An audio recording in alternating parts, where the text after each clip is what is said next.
Hola, muy buenos días, tardes o noches. Bienvenidos a su canal, El Abismo. Antes de continuar, deja en la sección de comentarios desde qué país o estado nos estás escuchando, que te estaremos leyendo. Continuemos con el video. El Nahual Blanco. La vida dentro del ejército es complicada. Me enlisté hace casi 20 años. La única razón por la cual sigo en esto es porque soy bueno. Mi último ascenso lo recibí hace 3 años. Esto es lo único que sé hacer. No puedo hacer nada más. El evento que me llevó a querer entrar al ejército fue la caída de las Torres Gemelas. Quedé horrorizado solo de pensar en la posibilidad que algo así ocurriera en México.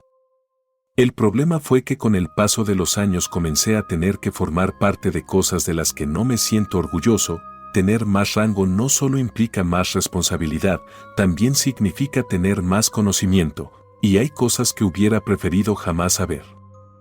Daré un ejemplo. En el año 2015 tuve que firmar un documento sobre algo que tenía que ver con la predicción de movimiento sísmico de gran alcance. No me permitieron leer mucho, solo un par de hojas. Por lo que entendí era posible saber al menos con 24 horas de anticipación la llegada de un terremoto por encima de la magnitud 6. La firma era para que esta información no saliera a la luz por motivos de seguridad nacional. Ya saben lo que pasó en el 2017, yo quedé asqueado. Otra de las cosas que aprendes es que todo el problema que tiene México con los carteles es causado por el gobierno de Estados Unidos. A mí me quedó claro cuando descubrimos que los líderes del cartel de Jalisco recibirían dinero y armas de la CIA. Muchas veces la ciudadanía dice que el ejército no hace lo suficiente para acabar con los cárteles. En parte es verdad, pero dentro del ámbito militar todos recibimos órdenes. En fin, la experiencia que voy a contar fue la que me hizo subir de rango por primera vez. Ocurrió hace demasiados años. Era temporada de elecciones en cierto estado. El partido que estaba al frente del país necesitaba mantener el mandato de ese estado. El problema era que el candidato tenía todo en contra. Algunos pueblos de ese estado llevaban un tiempo siendo atormentados por una criatura que se llevaba a los animales y a las personas. Entonces, desesperado por ganar, el candidato prometió acabar con esa cosa para traer tranquilidad a la zona. Consiguió ganar gracias a esa promesa. El partido estaba tan contento por esa victoria que decidió asegurarse que la promesa de su candidato fuera cumplida.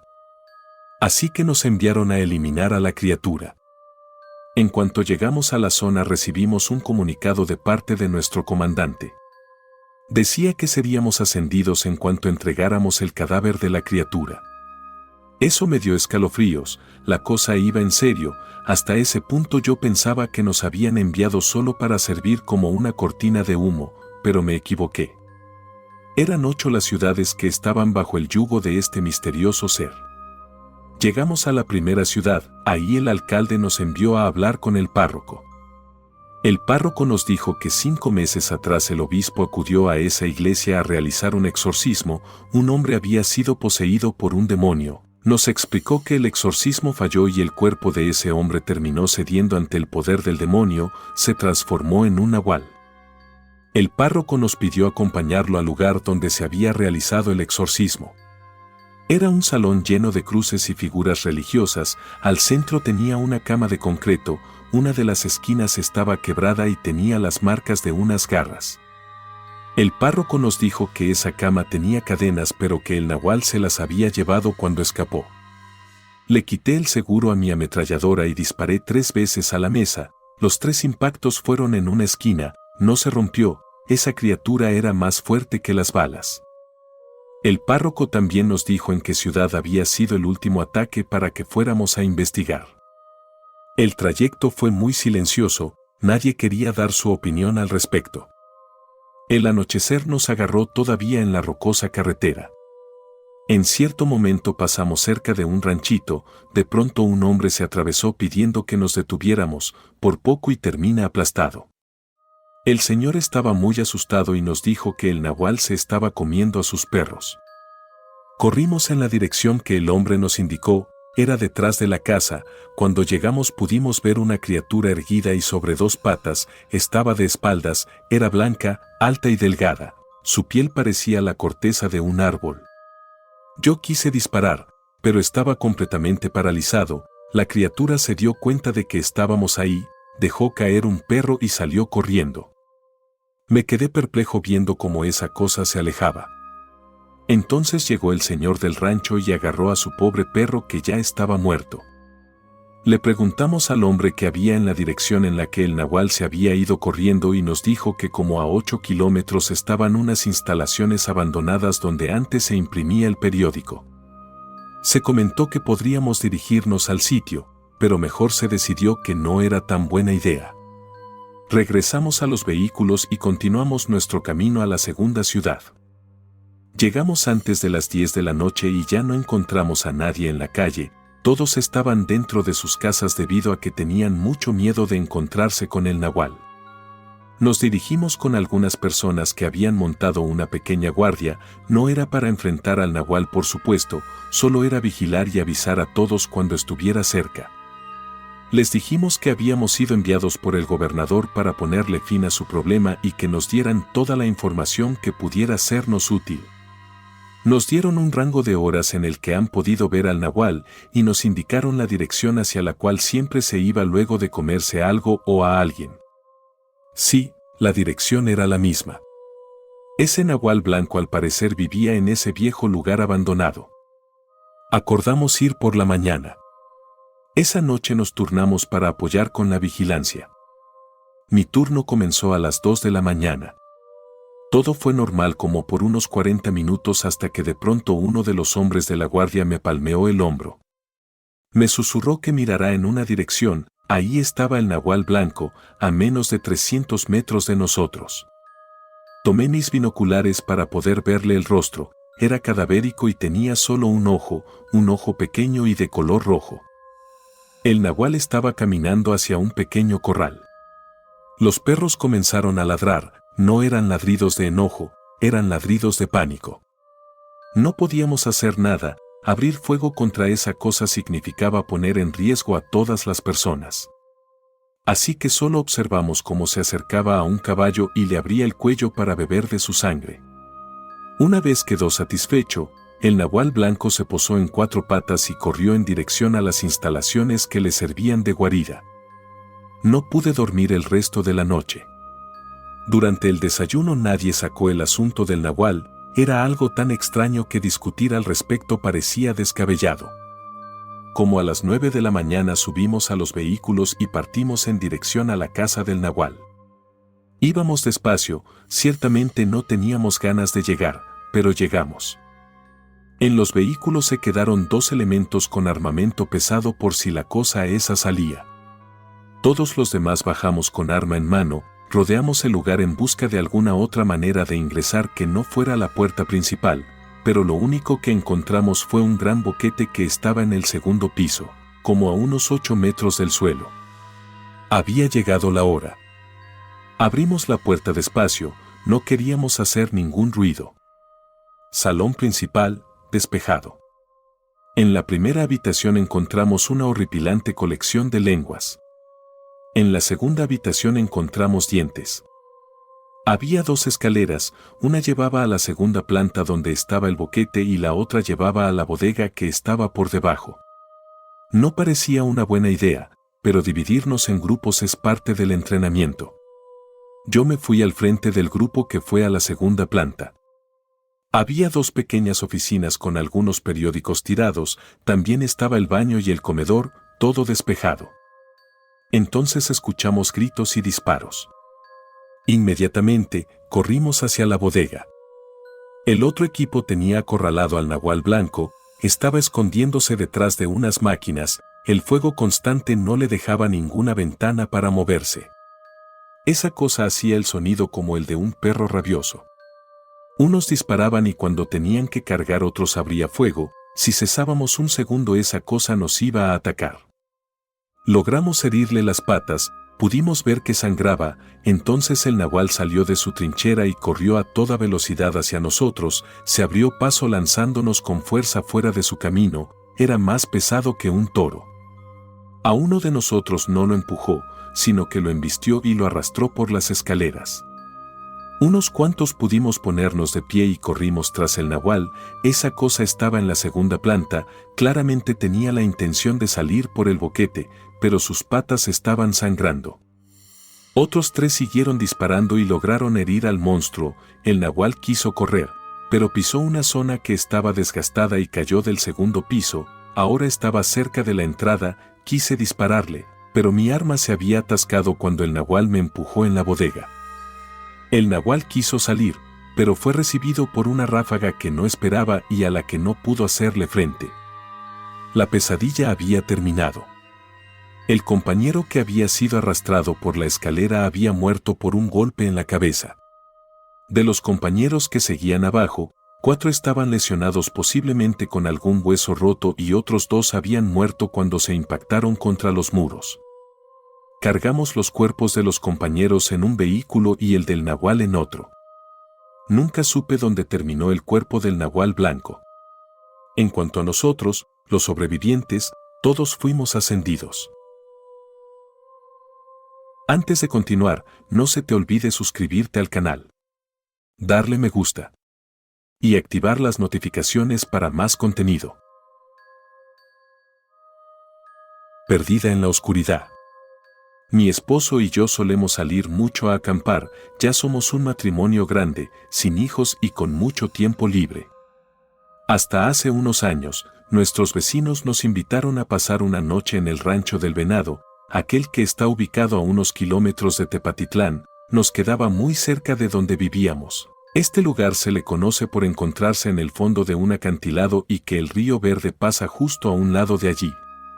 Es un lugar semi-solitario entre semana, perfecto para acampar o pasar la noche en las cabañas, ideal para descansar y olvidarse de la ciudad. Es un lugar hermoso ideal para nosotros.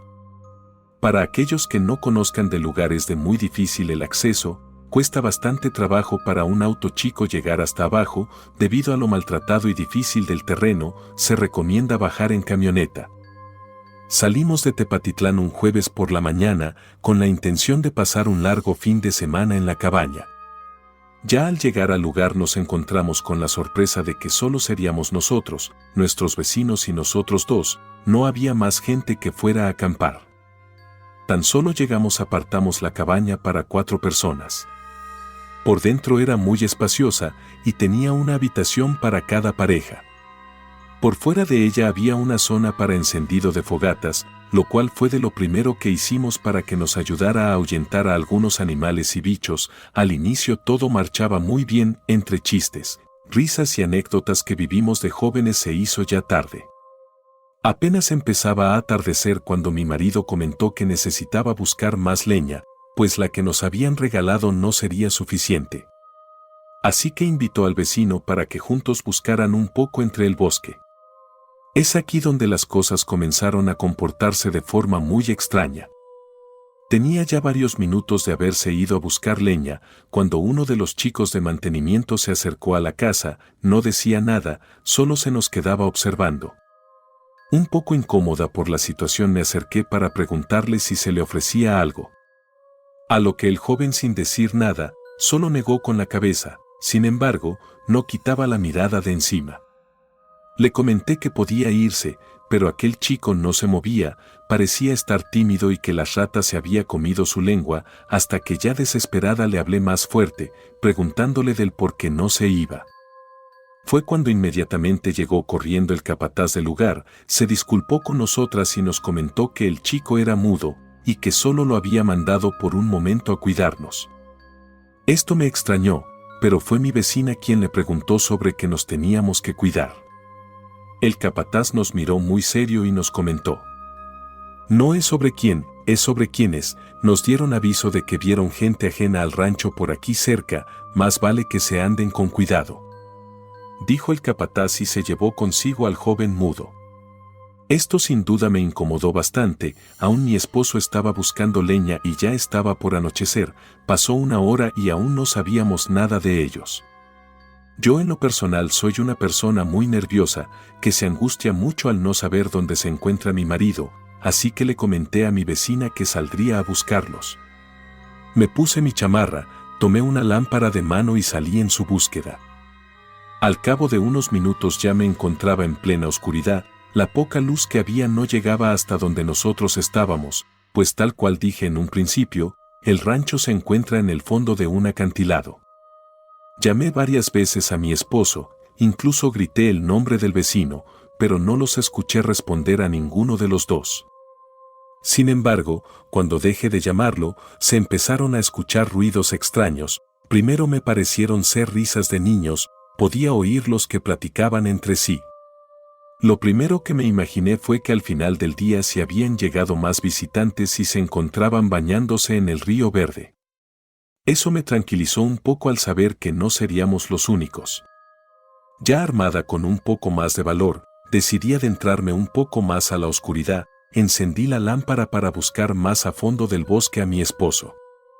Pasaron solo algunos minutos y aquellas risas se intensificaron un poco más, pero ya no se escuchaban divertidas, entre ellas se escuchaban lamentos y llantos, las risas ya no provenían de niños, sino más bien de gente mayor. Llegó un momento en el que ya no podía distinguir de dónde provenían los ruidos, todo alrededor me parecía igual, ya se encontraba totalmente oscuro. Inclusive por extraño que parezca ni la luz de la lámpara lograba pasar más allá de 1 metro de distancia. Los ruidos provenían de cualquier rincón. Me empezó a entrar bastante miedo. Comencé a sentir ansiedad, la cual se sentía cada vez más intensa, la respiración me empezó a faltar, me di cuenta de que era necesario tranquilizarme y buscar el camino de vuelta a la cabaña. Pero si he de ser sincera, ya me encontraba muy perdida, no sabía hacia dónde ir.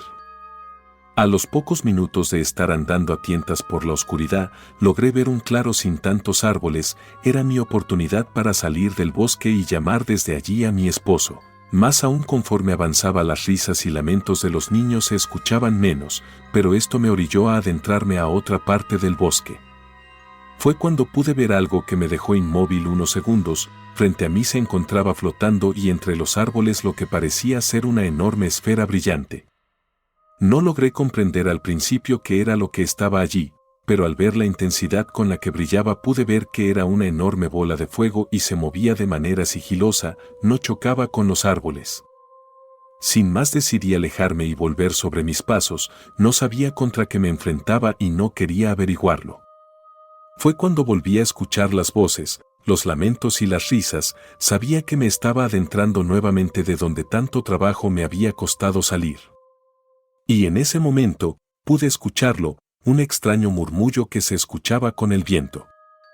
Era una voz que me llamaba por mi nombre, me inquietó bastante que comencé a buscar de donde podía escucharla mejor. Y sin darme cuenta me estaba adentrando más al bosque. Apunté con la lámpara hacia adelante, ya no lograba reconocer nada a mi alrededor. Si la intención de aquella voz que escuché fue perderme y distraerme, lo había logrado. Grité un par de veces a mi esposo, les grité a mis vecinos, e inclusive pedí por ayuda. Pero lo único que logré escuchar fueron las risas de aquella gente a lo lejos, parecía que se estaban burlando de mí.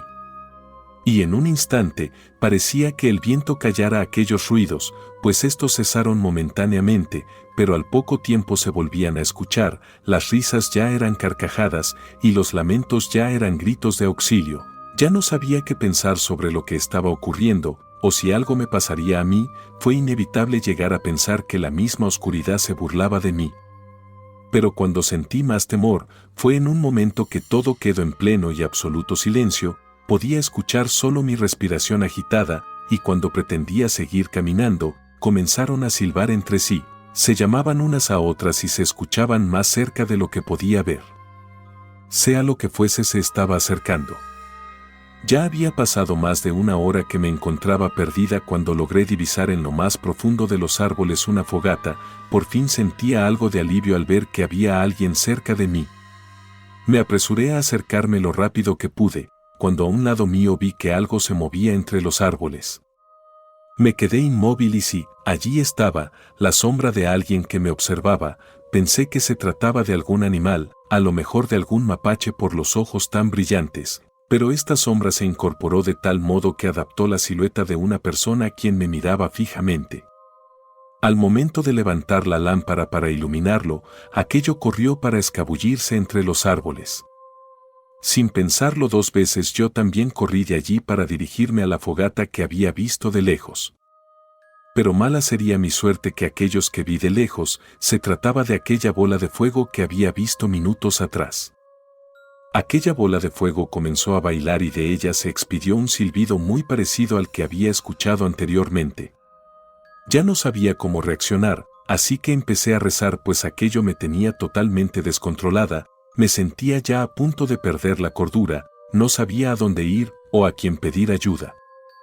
Solo se me ocurrió ponerme en posición fetal y rogar por mi vida a Dios, para sentirme más tranquila, repetía el nombre de esposo varias veces, y afortunadamente este temor que sentí, es el que considero fue el que me salvó la vida. Escuché unos pasos muy cerca de mí, y que alguien se colocaba a un lado mío, me tomó con sus brazos y me sacudió por completa y mientras lo hacía me hablaba por mi nombre, no fue sino hasta varios segundos después que reconocí la voz. Se trataba de mi esposo quien se le veía en su rostro el apuro de estarme buscando. Lo abracé tan fuerte que no quería soltarlo, no quería que se me fuera a ir y no verlo. Me cargo entre sus brazos y sin decir nada me llevo hasta la cabaña. No pasaron más de 15 minutos andando cuando por fin llegamos, al parecer no me encontraba tan lejos de la cabaña. Solo recuerdo haberme quedado dormida profundamente. A la mañana siguiente, no tardé mucho en despertarme. Me di cuenta de que me habían acostado en cama con todos zapatos y ropa puesta. Salí de la habitación y me encontré con mi esposo, mis vecinos y el capataz reunidos en la cocina. Se asombraron al verme, mi esposo me abrazó y me repetía que se encontraba muy preocupado por mí, y por más que me buscaban no me encontraban, inclusive los mismos trabajadores del rancho habían salido en mi búsqueda. Fue cuando decidí contarles todo lo que había pasado, desde la bola de fuego que vi, las risas y llantos, y aquella sombra que no me quitaba la vista de encima. Fue el capataz quien me veía más asombrado de todos. Señora, déjeme decirle algo, es muy probable que usted se encontró con algo que nosotros ya teníamos tiempo buscando, casi puedo asegurarle que aquello con lo que se encontró era una bruja, y lo que usted pensó que se trataba de un animal, pudo haber sido un nahual al momento de transformarse. Usted tuvo bastante suerte al evitar hacer contacto con aquella gente. Nos habían comentado que se habían logrado meter al bosque por otros accesos y siempre es lo mismo con ellos. El chico mudo que el día de ayer los estaba cuidando tuvo la mala suerte de topárselos mucho tiempo atrás y por suerte lo encontramos, desnudo, pero con vida. Pero para su mala fortuna, fue sin lengua. Después fue mi esposo quien comentó que ellos habían logrado ver algo cuando apenas se estaba metiendo el sol, ya estaban recolectando lo último de leña, cuando lograron ver que a una anciana que se paseaba entre los árboles y los invitaba a seguirla.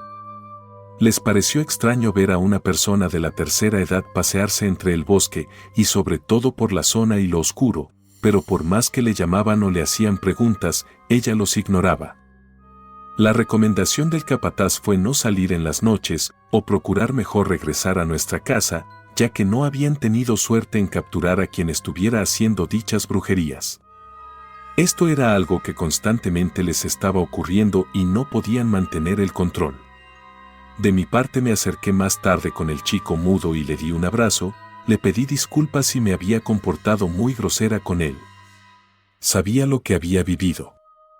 Desde ese entonces ya no he vuelto a ir al rancho El Venado, llegué a sentir tanto miedo que ahora por las noches me cuesta bastante trabajo conciliar el sueño, necesito dormir con algo de luz que me acompañe, y no estar en plena oscuridad, además de ello los silbidos que escucho en la noche, provenientes de otras personas hacen que se me ponga la piel chinita.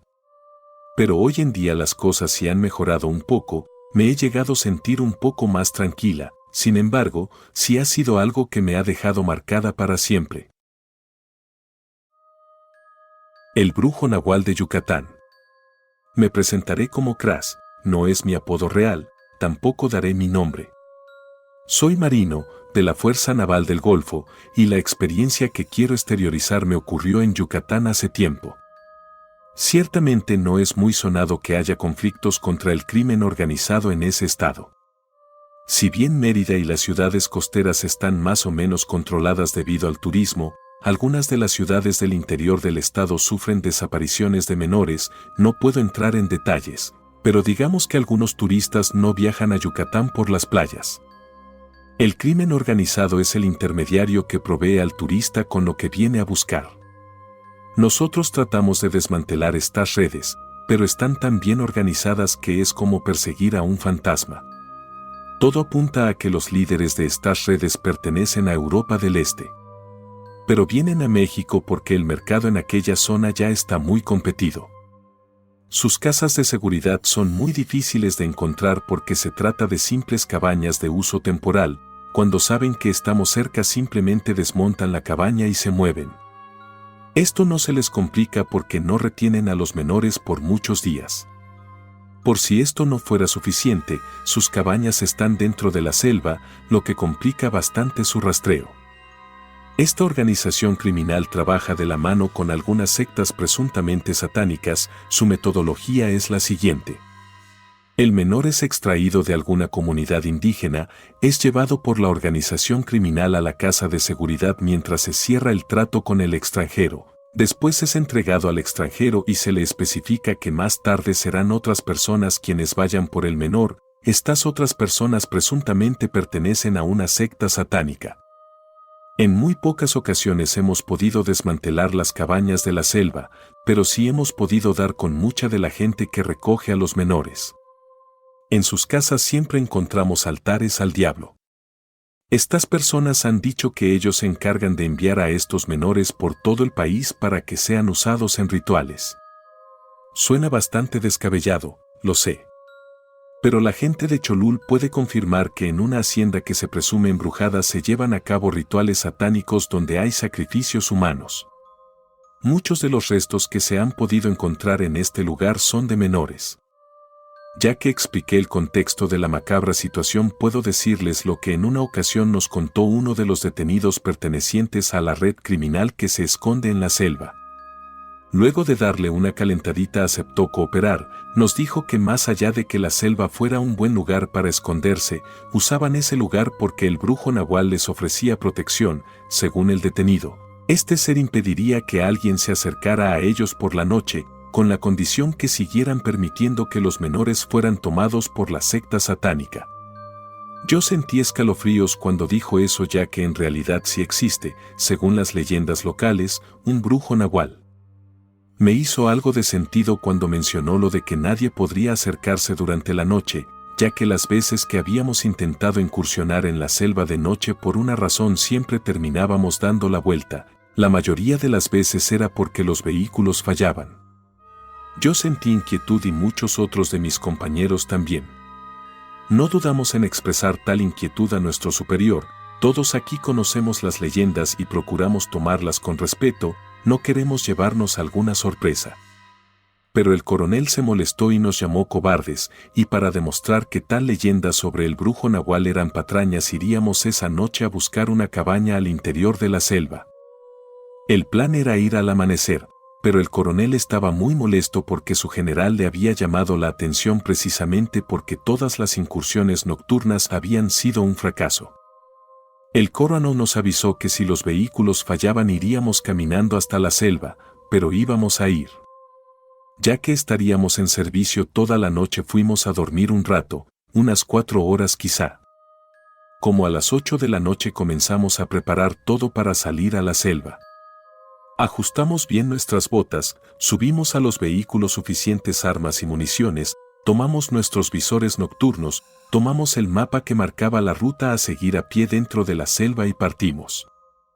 Cuando llegamos a la mitad del camino estábamos ansiosos pensando que, como siempre, los vehículos iban a fallar. Para nuestra sorpresa no ocurrió y pudimos seguir adelante. Faltando unos 3 kilómetros para llegar a la selva, los vehículos se apagaron. Todos, los 30 marinos que íbamos, bajamos de los vehículos. Establecimos un plan de acción y pasamos a proceder. 6 se quedaron escoltando los vehículos. El resto avanzamos. Cada 300 metros un compañero se quedaba haciendo guardia. Así, además de los radios, manteníamos una comunicación visual que conectaba la selva con los vehículos. 15 marinos fuimos los que nos adentramos a la selva a eso de las 10 de la noche. La ruta que íbamos siguiendo estaba en la periferia de las zonas donde habitan aquellos animales salvajes que podrían ser un problema en caso de que nos atacasen. Eso significa que a veces llegar del punto A al punto B lleva 50 minutos cuando si vamos en línea recta tardaríamos menos de 15. Acabábamos de pasar por un cenote cuando de pronto escuchamos un galopar bastante consistente. Eso era sumamente extraño. Ese animal debería ser grande y pesado. Posiblemente un caballo podría ser el causante de ese sonido. La cuestión es que en la selva no hay caballos. Decidimos acelerar el paso para alejarnos de lo que sea que estuviera causando ese ruido. Pasadas la medianoche volvimos a escuchar el galopeo. El cenote donde habíamos escuchado ese sonido por primera vez lo habíamos dejado atrás hace más de 8 kilómetros. Esa cosa nos venía siguiendo. Paramos y, manteniendo nuestra posición, buscamos con los visores a la criatura, pero nadie pudo ver nada más que naturaleza, así que guardamos los visores nocturnos. Uno de los compañeros mencionó que quizás se trataba de algún animal exótico que se le había escapado a algún millonario que viviera cerca. No tenía mucho sentido, pero fue una excusa perfecta para dejar de pensar en eso y seguir. Luego de avanzar otros 5 kilómetros encontramos la casa de seguridad, la cabaña. Avisamos por radio a los marinos que no habían entrado a la selva para que estuvieran listos en caso de que se armara la balacera. Rodeamos el perímetro para evitar sorpresas. Hubo 9 disparos. Neutralizamos a quienes vigilaban la cabaña. Derribamos la puerta e ingresamos al lugar. No había una sola persona viva dentro. Lo único que encontramos fue el cuerpo de un menor. Tenía abierto el estómago y le faltaban algunos órganos. Recibimos por radio el aviso que los vehículos habían vuelto a funcionar y que ya venían en camino. Tomamos fotografías, pedimos el servicio de levantamiento de cuerpos y salimos de la cabaña. Bajamos un poco la guardia, hicimos bromas sobre los vehículos, entonces una vez más escuchamos ese galopar. A lo lejos pudimos ver un par de puntos rojos separados entre sí por al menos 70 centímetros y a una altura superior a los 2 metros. Parecían veladoras, pero más brillantes. Tomamos nuestras armas. Entonces las luces rojas comenzaron a moverse muy rápido alrededor de nosotros. Se nos complicaba seguir apuntando hacia su ubicación. Estábamos poniéndonos nerviosos. De pronto los puntos rojos se quedaron quietos y pudimos escuchar un extraño relinchar que provenía de esos puntos rojos. Era un sonido opaco, bastante grave y rasposo. Por alguna razón yo no me había colocado los visores nocturnos. En cuanto me caí en cuenta me los puse solo para notar que esas luces rojas eran las puntas de un par de grandes y ostentosos cuernos que estaban pegados a la cabeza de una persona alta y delgada. Pude ver cómo corrió hacia nosotros, no lo dudé y abrí fuego. Mis compañeros hicieron lo mismo. Yo estaba tan impactado que ni siquiera me había dado cuenta que en la dirección en la que estaba disparando ya no había nada. Solté el gatillo y busqué en todas direcciones. Me retiré el visor nocturno y lo lancé al suelo. Me limitaba la vista periférica. Entonces la cosa esa en un parpadeo estaba en medio de nosotros. No podíamos dispararle, nos hubiéramos matado nosotros mismos. Todos lo vimos con asombro. Era definitivamente una persona, pero su cara era como la de un caballo, pero con barba o algo que se le asemejaba. Tenía todo el cuerpo cubierto de pelo negro, y en lugar de orejas tenía esos inmensos cuernos de cuyas puntas salía un poco de fuego. Su mirada era pesada y siniestra, no tenía pupilas, sus ojos eran como un agujero negro, mirarlos era como mirar el vacío, como mirar la nada eterna, transmitía una sensación de desolación absoluta. Al menos a mí no quedó ninguna duda, ese ser era el brujo Nahual. Giró su cabeza dándonos a entender que al estar ahí estábamos cometiendo un grave error. De pronto se esfumó como el viento. Tardamos algunos segundos en reaccionar y luego alguien gritó que teníamos que largarnos de ahí. Tomamos formación y corrimos hasta salir de la selva. Subimos a los vehículos y nuestras caras de miedo fueron suficientes para que los compañeros supieran que teníamos que regresar a la base inmediatamente. Cuando estábamos de vuelta en el cuartel eran las 4 de la mañana. Informamos a nuestro superior sobre lo ocurrido. Nunca supe si nos creyó o no, pero al menos no volvió a enviarnos de noche. Si en tu ciudad existe alguna leyenda sobre un nahual o un brujo, por favor, créelo. Hemos llegado al final de este video. Deja tu comentario en la sección de abajo sobre lo que piensas de este tema. Sin más por el momento, nos vemos en un siguiente video. Hasta la próxima.